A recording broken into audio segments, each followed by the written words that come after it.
Brought to you by GTA, your island, your network.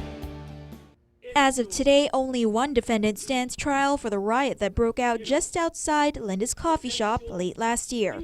That defendant is Liberty Conception, who was seen on surveillance footage taking the first hit that initially started the riot.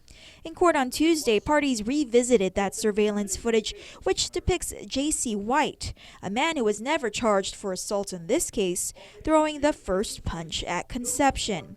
Men from inside the restaurant then rush out, and a riot ensues. Later that day, Conception filed a complaint at the Agana precinct. Defense attorney David Lujan cross-examined GPD officer Jason Kitigwa. He said that one of the individuals grabbed his shirt and pulled it over his head, causing him to lose visual, at which time he was assaulted multiple times.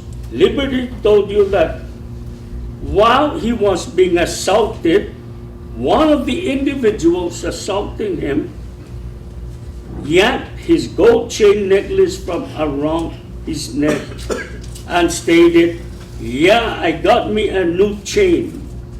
Isn't that correct? Yes, sir. Nowhere in Conception's complaint, however, did he state he was acting out of self-defense. Prosecutor Tom Newman played more of that footage captured that night. The footage shows Conception without a shirt throwing punches at another individual. Listed as one of the 3 victims in the riot is Norman Romelar. Romelar was in his car in the parking lot with his cousin Lloyd Romelar. Norman was only visiting from Saipan and didn't know any of the men involved. Next thing he knew, he was blacked out on the ground. Yeah, I woke up, there's a lot of blood on me. Earlier today, defendants Christian Medina and Jovan Santos pleaded guilty to 1 count of assault as a misdemeanor. Each was sentenced to 6 months behind bars, all of which was suspended.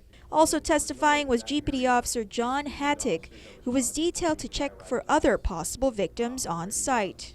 Shortly after that, I was tasked by my supervisor to head up to GMH to conduct a victim assessment of Mr. Cruz.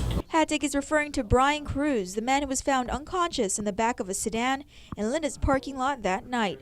Cruz died days later from a severe head injury. J.C. White, Alfredo Castro, and Richard Regadio were charged in connection to his death. Regadio pled out and will serve no time behind bars in exchange for his cooperation in both cases. Reporting for Guam's News Network, I'm Crystal Paco. Brought to you by GTA, your island, your network.